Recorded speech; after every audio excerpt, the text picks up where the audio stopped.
Buenas, ¿cómo están? Bueno, ¿alguna pregunta de lo que vimos hasta acá? Epitelios, glándulas, de tejido adiposo, La profe, que era... eh, yo sí le quería hacer una pregunta, pero no sé si sí, decime. hablar. Que yo tengo una duda, lo que tenía que ver con la especialización de la membrana apical, ¿puede ser? ¿Sí? Viste que hay una diferencia entre lo que es los estratificados y los simples, y yo no entiendo muy bien la diferencia, porque viste que hay una parte que está la queratinizada y que no hay que confundirla, y ahí es como que me comienzo a marear. Claro, porque el tema es así. Una cosa es lo que hay en la parte superficial del epitelio. Ahí no se habla de especializaciones de la membrana apical. Especializaciones de la membrana apical es de la célula epitelial, generalmente en los epitelios simples o pseudoestratificados, y básicamente las especializaciones de membrana apical pueden ser tres, o cuatro en realidad. Todo lo que son las microvellosidades, que tenemos las microvellosidades propiamente dichas, que sirven para aumentar la superficie de absorción, como por ejemplo en el intestino delgado, en los túbulos contorneados proximales del riñón. Pueden ser cilios móviles, como en el epitelio respiratorio, se llaman dos especializaciones de la membrana apical. Puede ser otra estructura que se llama estereocilio, que es una prolongación generalmente única, que puede estar, por ejemplo, en las células principales de los túbulos renales, tiene estereocilios, y ya no tiene una función de aumentar la superficie para absorber, sino que tiene una función sensorial para captar cómo es la situación en la luz epitelial. Se llaman estereocilios, es una sola prolongación larga que no tiene motilidad.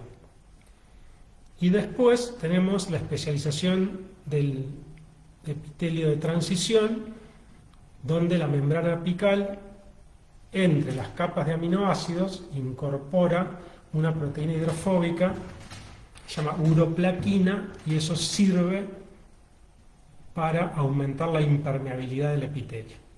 Esas son las especializaciones de membrana apical. Después tenemos las especializaciones de la membrana lateral, que básicamente son las uniones intercelulares. Entonces tenés la sonula occludens, sonula adherens, desmosoma, unión nexo. Son especializaciones de membrana lateral. De la membrana basal tenés el hemidesmosoma, las uniones focales, y después en la membrana vasolateral solés tener la bomba sodio-potasio, por ejemplo. Ya uno puede empezar a hilar más fino, pero en eso no nos metemos. ¿Se entiende? No tiene nada que ver las especializaciones de membrana con las características de la cara superficial del epitelio. Tiene que ver, porque obviamente si es un epitelio pseudoestratificado ciliado, ahí lo que es la especialización de membrana y la característica superficial apical del epitelio es la misma. Por eso ahí vos te confundiste. Claro, eso como que me agarró y dije, a ver, le voy a preguntar. Está bien, hay Ahí que ya preguntar. medianamente se me quedó. Mientras más pregunten, mejor. ¿Alguna otra Gracias. pregunta?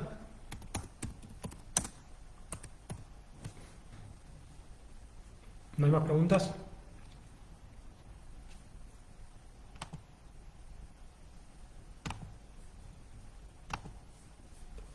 Bueno,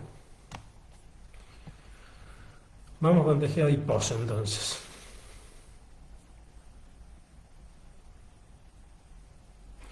Bueno, hoy vamos a ver, esperen un poco. ¿Nadie tiene preguntas sobre el tejido conectivo? Eso es muy malo, cuando me venían al pelo las preguntas de tejido conectivo, cuando va a hacer la introducción al tejido adiposo.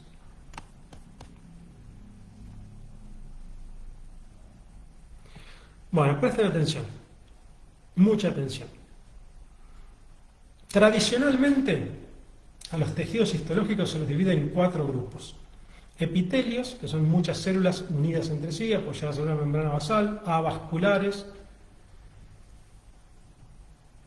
y que, bueno, generalmente recubren una superficie o se especializan en secreciones, pero la característica son muchas células unidas entre sí. El tejido nervioso, se los pongo en distinto orden, o sea, el orden es indistinto. Vamos a cambiar el orden. Tejido nervioso es un tejido que tiene la capacidad de captar, procesar y emitir señales. Tejido muscular tiene la capacidad de contraerse, o sea, las células están especializadas en generar la contracción de la célula y por tanto del tejido.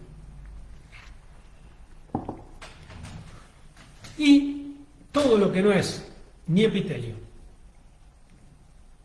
ni músculo, ni tejido nervioso es considerado tejido conectivo. Entonces en esa bolsa de tejido conectivo entran un montón de cosas.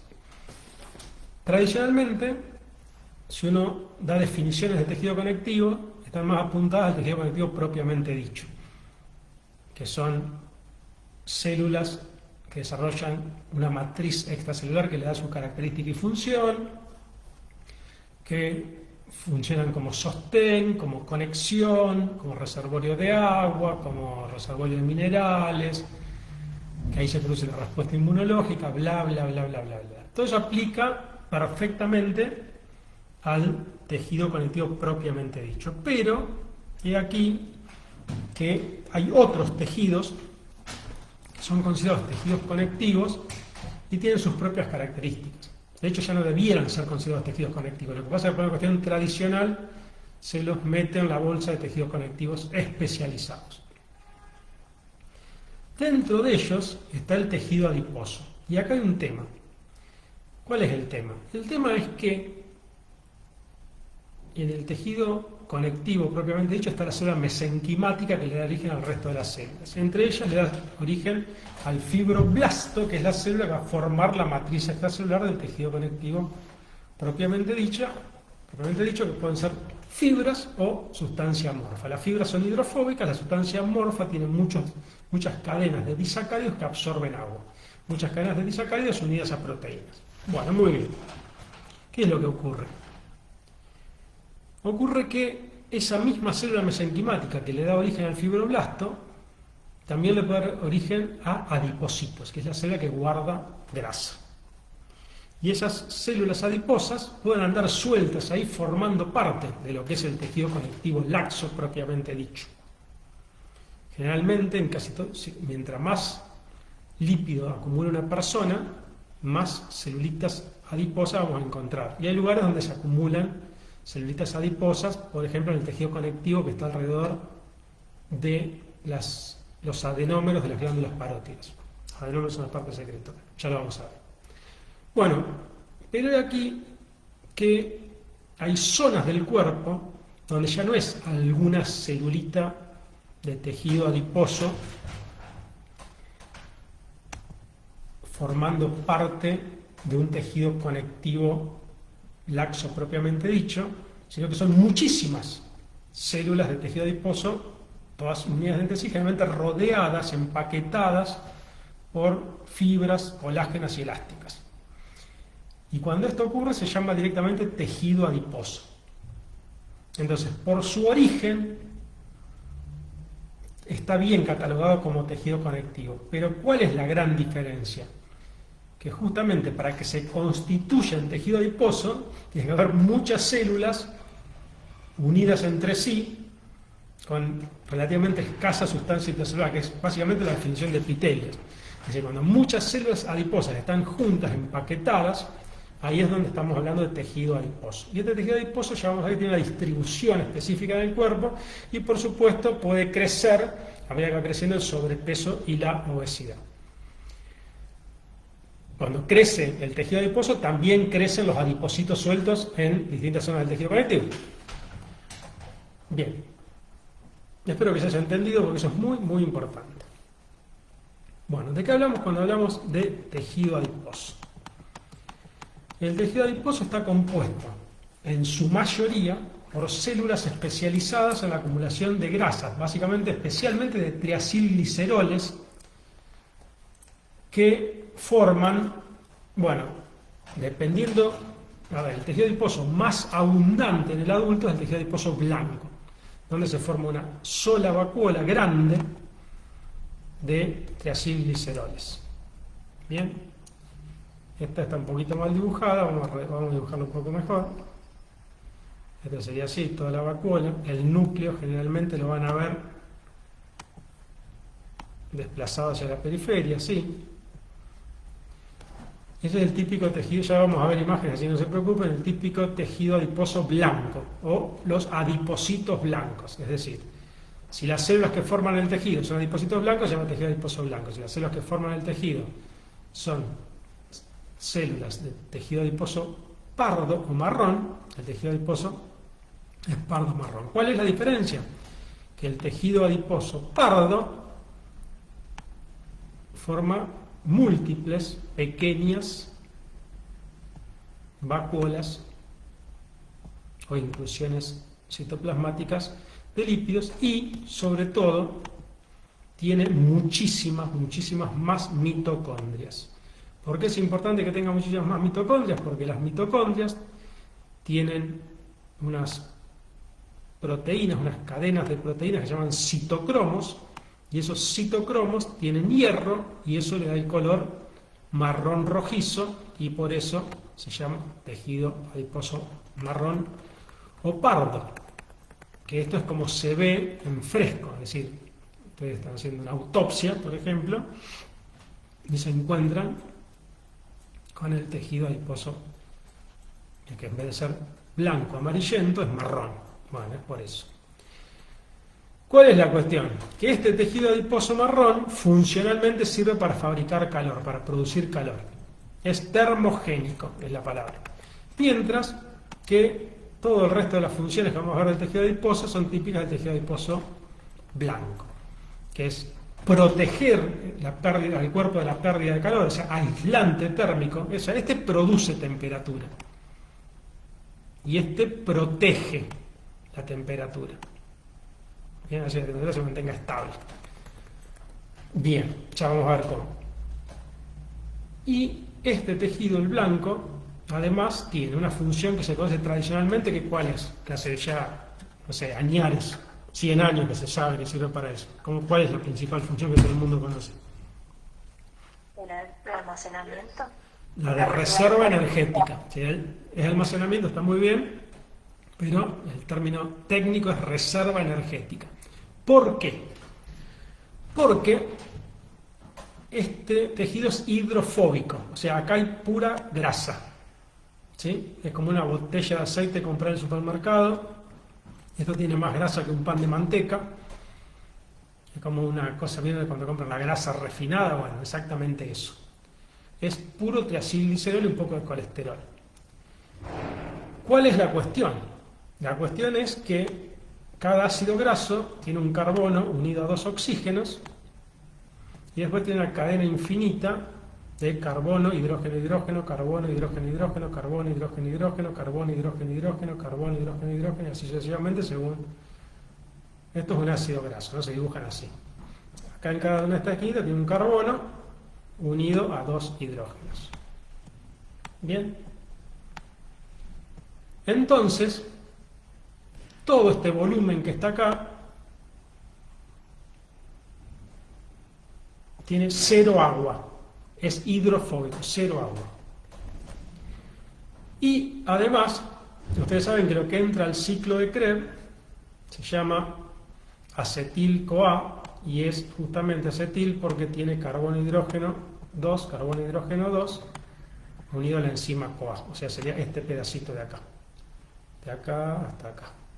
Eso es lo que entra al ciclo de Krebs, que es la principal zona donde se produce el aprovechamiento energético, o sea, la oxidación final de los, bueno, estos son hidratos, o sea, no quiero que se confundan, pero de las cadenas hidrocarbonadas. ¿Sí? Si decimos hidrato de carbono se confunde con los glúcidos, pero estamos hablando de esta estructura. Carbono, hidrógeno, carbono, hidrógeno. Bien, acá habría 1, 2, 3, 4, 5, 6, 5 ciclos de Krebs, ¿no? El ciclo de Krebs lo tienen en la mitocondria, entra el acetil-CoA y se empieza, que no se une con el oxalacetato, forma el ácido cítrico, por eso se llama ciclo del ácido cítrico, el ácido cítrico de 6 carbonos, después eso se empieza a modificar, después se empiezan a extraer que acá viene lo importante, presten mucha atención, ¿qué es lo que se empieza a extraer? Acá voy a borrar esto para volver a dibujar. Se empieza a extraer de esta cadena el carbono y el hidrógeno, y se llama oxidación. ¿Qué va a pasar con ese carbono y ese hidrógeno al final de todo el ciclo y después de lo que es la fosforilación oxidativa? Se forma el ATP. Sí, muy bien. El objetivo es lograr ATP. Pero con este átomo de carbono y con este átomo de hidrógeno, ¿qué va a pasar?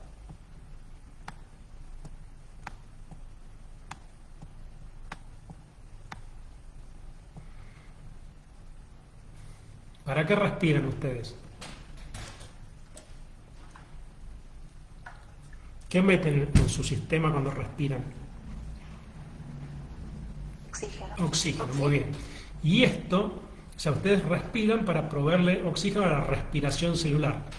La respiración celular se da acá en las mitocondrias y consiste en justamente desarmar esas acetil-CoA en el ciclo de Krebs.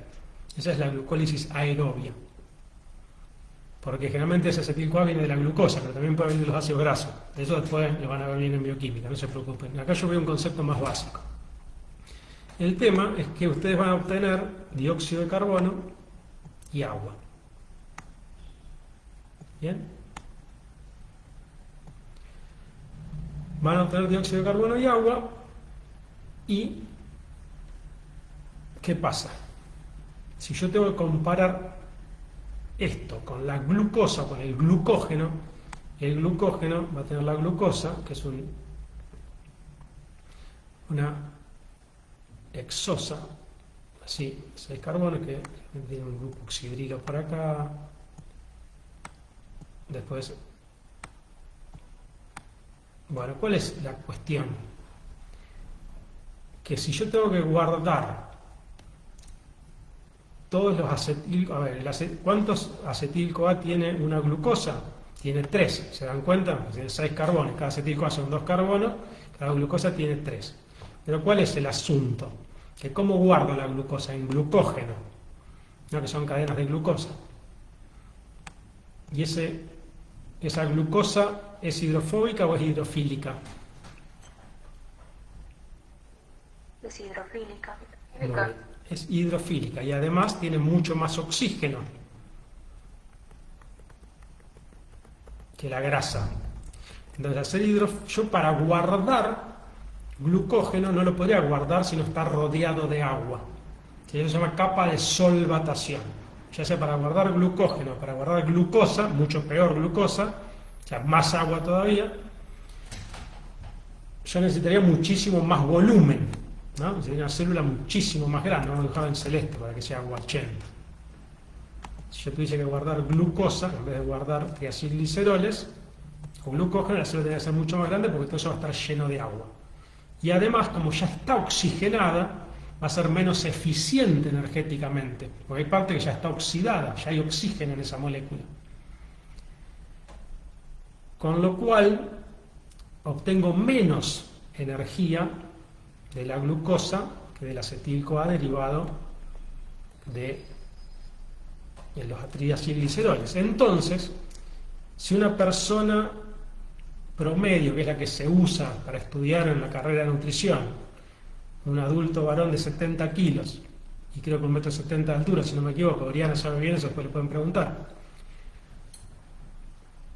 Esa persona, si no tuviese nada de triacilgliceroles, si no tuviese adipocitos, y tuviese que acumular la misma cantidad de energía en glucógeno, ¿cuánto pesaría aproximadamente esa persona?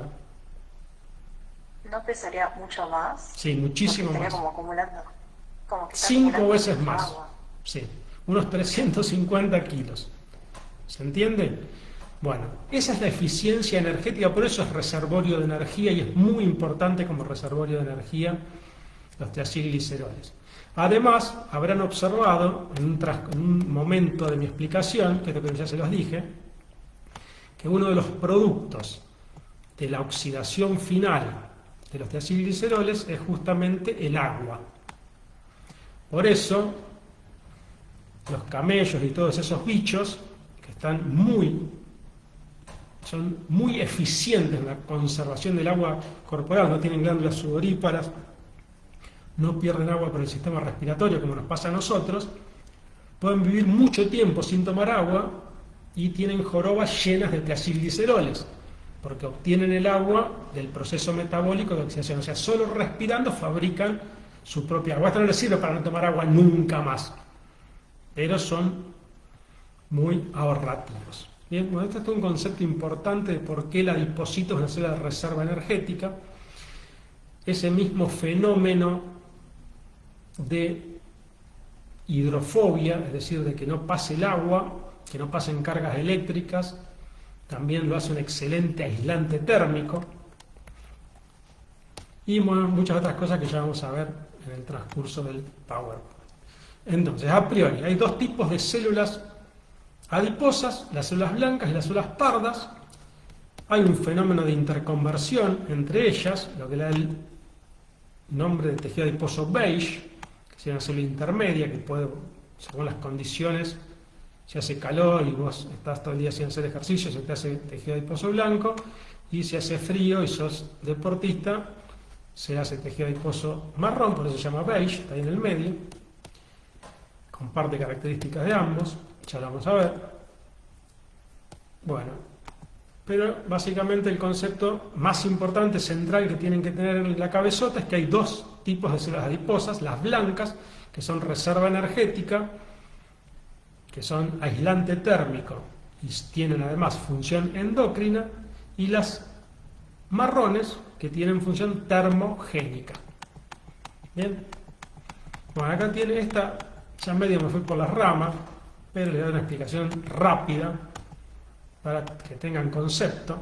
Esto que ustedes ven acá es un embrión.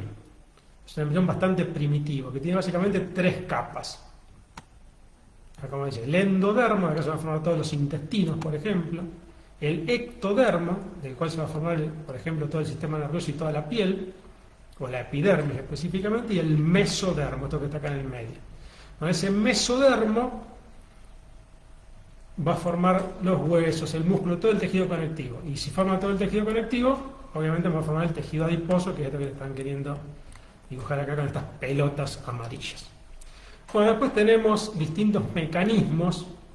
Fíjense, acá tenemos la célula madre mesenquimática, que según qué genes se activan, se va a formar el fibroblasto o el lipoblasto, que va a evolucionar en el blanco, pero se activa otra línea genética, se forma el lipoblasto, que va a derivar en el tejido adiposo pardo. Y fíjense que estos se pueden intercambiar. De hecho, acá en vez de pardo le pusieron beige directamente.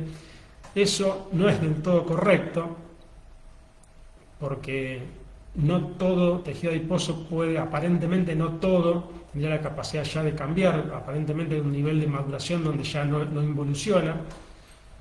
O sea que por lo menos acá tendría que haber otra flecha que vaya al marrón, pero es un tema menor. El concepto que quiero que les quede es que todo el tejido adiposo deriva de la célula mesenquimática, que le da origen al tejido conectivo, y que, al menos en parte, hay zonas donde el tejido adiposo blanco se puede convertir en pardo y el pardo se puede convertir en blanco. De hecho, el pardo en la mayoría de los adultos va desapareciendo y se va convirtiendo en tejido adiposo blanco, y ante ciertas condiciones ese tejido adiposo de esa zona tendría la posibilidad de volver a tornarse pardo. ¿Por qué es tan estudiado este asunto del tejido adiposo pardo? ¿A alguien se le ocurre?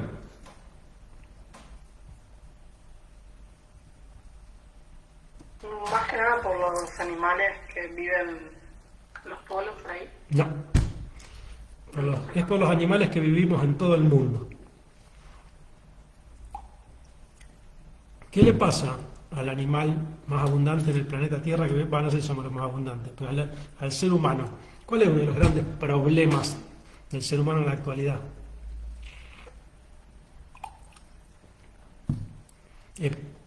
Epidemiológicamente hablando. ¿Puede ser la obesidad? Exacto.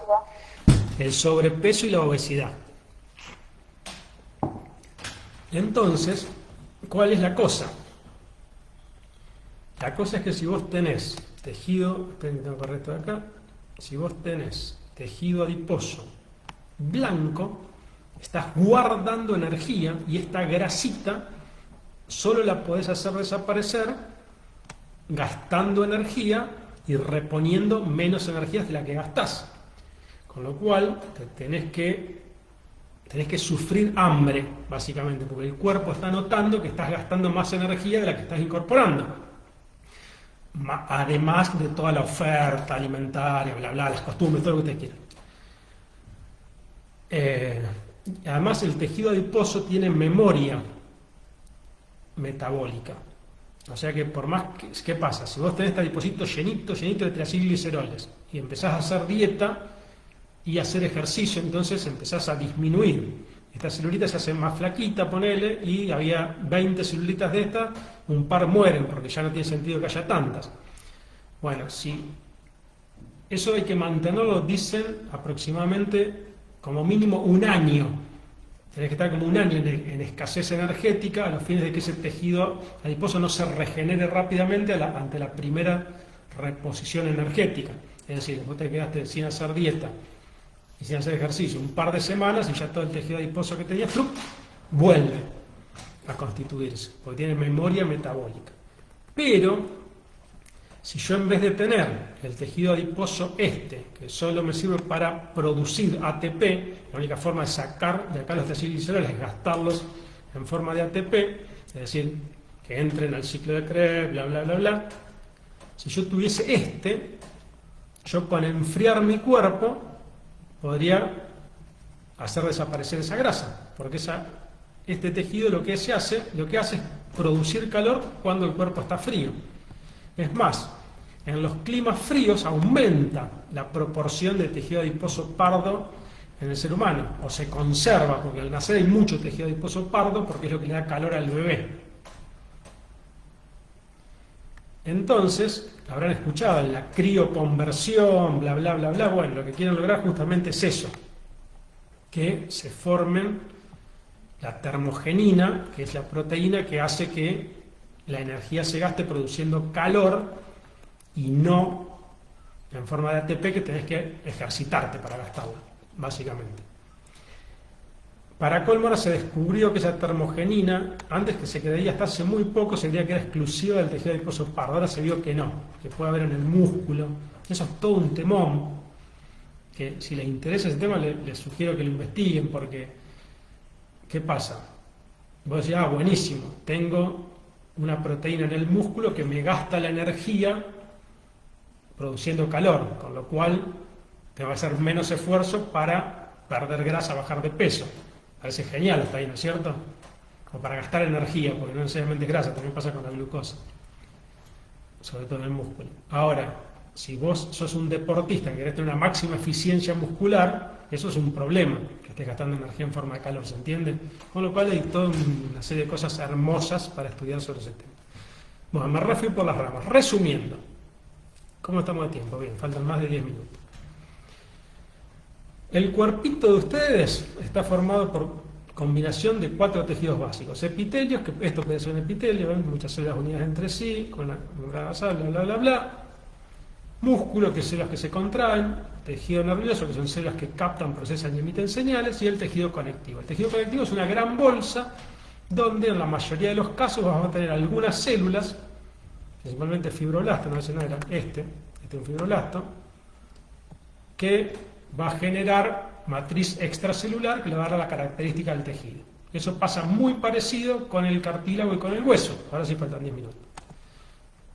Lo que pasa es que en el hueso, en vez de fibroblasto, van a tener osteoblasto, y en el cartílago, en vez de fibroblasto, van a tener condroblasto. Todo eso lo vamos a ver, no se preocupen. Dentro de esa bolsa de tejido conectivo hay otros tejidos como la sangre, el tejido mucoyético y el tejido adiposo. La principal característica del tejido adiposo es que para ser tejido adiposo y no células o sea, no ser células adiposas en el tejido conectivo, sino ser tejido adiposo, tiene que haber muchas células unidas entre sí, formando estructuras. Bien, y ese tejido puede ser de 2 características epigenéticas. Puede ser blanco, que es reserva energética, o puede ser beige, vamos a ponerle marrón, que es termogénico. Bien, a su vez, ya vamos a ver más adelante que hay una distribución corporal del tejido adiposo. Por ejemplo, el tejido adiposo subcutáneo. Ustedes tienen la piel, tienen 3 capas. Aunque las 3 capas no están en toda la piel. La epidermis está en toda la piel, la dermis puede ser más gruesa o menos gruesa, pero también está en toda la piel, y el tejido celular subcutáneo o hipodermis, que ahí es donde está el tejido adiposo, hay zonas de la piel donde no está, por ejemplo en los párpados. Ahí no hay tejido adiposo subcutáneo, no hay hipodermis. Hipodermis y tejido adiposo subcutáneo son sinónimos, pero generalmente, sobre todo en los climas fríos, y ahí sí, en los animales que habitan los polos, vos lo que tenés es una personita, una piernita por acá, una personita, la cabezota acá.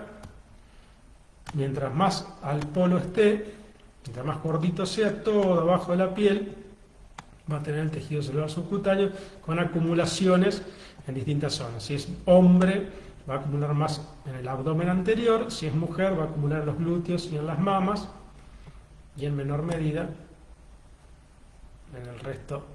Esto tiene una inducción hormonal, ¿sí? La testosterona hace que se acumule más en ciertas zonas, y los estrógenos y la progesterona hace que se acumule el tejido adiposo en otras zonas, pero siempre tejido adiposo subcutáneo. Después vamos a ver que tiene tejido adiposo visceral, ya vamos a ir viendo todo. Bueno, me cuento que quedan 7 minutos. Ahora nos vamos a meter más en detalle con el tejido adiposo pardo y qué pasa con él. Vamos a achicar un poquito acá. Bueno, como les dije antes, se especializa en termogénesis, que es producción de calor. Es muy abundante en el neonato. Neonato quiere decir que neo viene de nuevo, y nato de nacer, el que nació nuevo, ahí que está nuevo, recién nacido, quiere decir. Bueno, presten atención acá, por favor. ¿Están conmigo? Pregunta que entra aproximadamente en un 25% de los múltiples choice. ¿Qué porcentaje del peso corporal del neonato está constituido por tejido adiposo pardo? Respuesta correcta, aproximadamente el 5%. Esa pregunta puede ser emitida de distintas formas, pero el concepto es único. El 5% del peso del neonato, aproximadamente, mejor dicho, el 5% del peso del neonato está constituido por tejido adiposo pardo. ¿Bien? ¿Dónde se ubica? Eso creo que hay otra diapo después, pero también entra la pregunta. Fíjense, en la zona anterior del mediastino, los hombros, la clavícula, el cuello, la nuca, las zonas perirrenales. Es como ven, como un chalequito de flotación.